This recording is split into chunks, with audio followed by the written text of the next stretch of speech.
You're listening to Big World Network.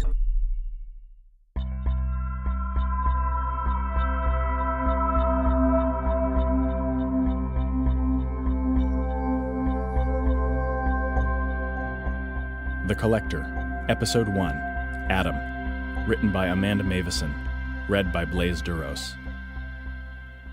I never get used to them running. Many of them do. Many have tried running in the course of centuries I've done this job, but I never get used to it because the outcome is always the same, and it bothers me, annoys me, that so few of them realize that.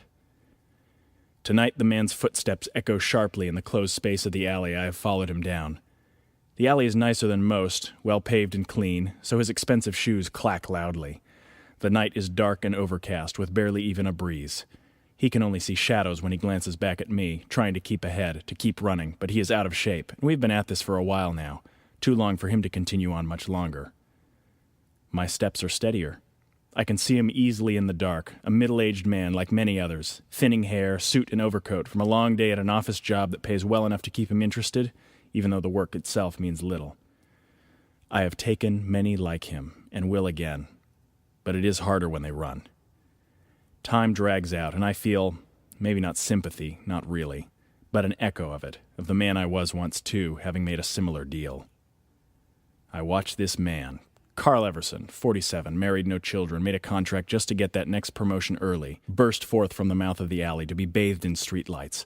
He looks around for signs of someone, anyone else, but the area is empty. There's a fountain and walkways and a clear path to a bridge over the river, with the city looming beyond like a beacon of civilization, but no people. Not this late. He knows I'm coming, close at his heels, and without help, not that help could be given anyway, he knows he doesn't have the stamina to run any further. I have almost caught up to him when he turns and stumbles back against the fountain. He is drenched in sweat, shaking, ready to switch gears from denial, which led him to run in the first place, straight to bargaining. Not all of them get the chance to run from me, but nearly every single one tries to bargain. After all, bargaining is how they got into this mess in the first place. "No, please! You can't do this!" he calls up at me. My shadow covers him, cast over the fountain. He may still think of me as nothing more than shadows, dressed head to toe in black. Black is simpler, and a little fitting. The duster flapping around my ankles has to be black, but so are my slacks and shirt, my gloves and shoes. My hair is dark brown, so nearly black, with scruff I care too little about to shave away. I am a shadow, so I understand why he cowers. "Please," he says again. I pull the cigarette from my lips, allowing one final puff before it falls slowly to the ground at my feet, and I snuff it out with the toe of my shoe. I've heard it all before. "Time's up, pal," I say to maintain indifference. "You know the rules. You knew exactly what you were getting into." "I'll do anything," he says. "Anything, please, just don't take me." Fine. His panic fades for a moment, and he looks up at me in relief, not understanding my real meaning.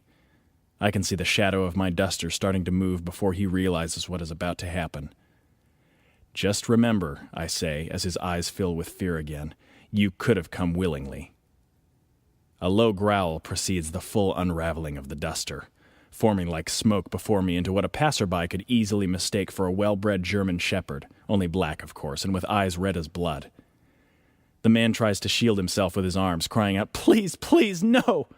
But there's no mercy allowed. Not in this. The city is a majestic backdrop as my faithful pet leaps towards the man and through him, intangible but very real, real enough to steal away what I came for. The man is left staring blankly, while the soul I intended to take tonight is ripped from his body with another growl and snap of gleaming teeth. Souls look very much like the people they belong to when they are first torn free, but as my pet trots along the top of the fountain's water to bring it back to me, the form of the man twists and coils, glowing in almost iridescent white blue until becoming, finally, a perfect orb. "Good boy, Kirby," I say, and pat the hound's head, not at all intangible to me. He is thankful for the attention. Kirby swallows the soul down in a gulp as I turn back to the body that remains. "As for you," I say, "why don't you go take a walk?" Blank and lifeless now, the body obeys without resistance. Kirby is already smoke, coiling around me to reform the duster. I reach readily into one of the pockets for my cigarettes and lighter and waste no time in lighting up. By the time I have dropped the items back into the pocket and reached into the other one, Kirby is merely a long black coat again. The soul feels cool in my hand. I pull it from that other pocket just to be sure, just to see it for myself. In the distance, the man's body is already at the ledge of the bridge. The soul in my hand screams. I toss the soul once into the air, and when it lands back in my hand, the body on the ledge is gone, with the faint sound of splashing.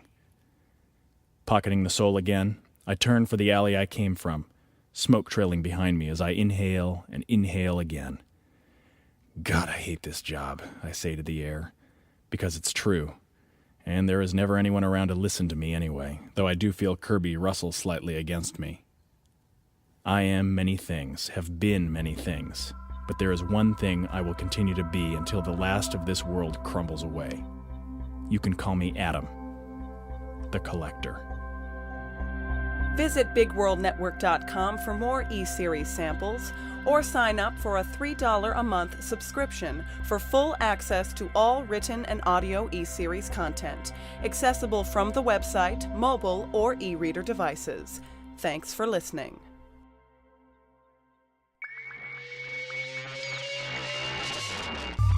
You're listening to Big World Network.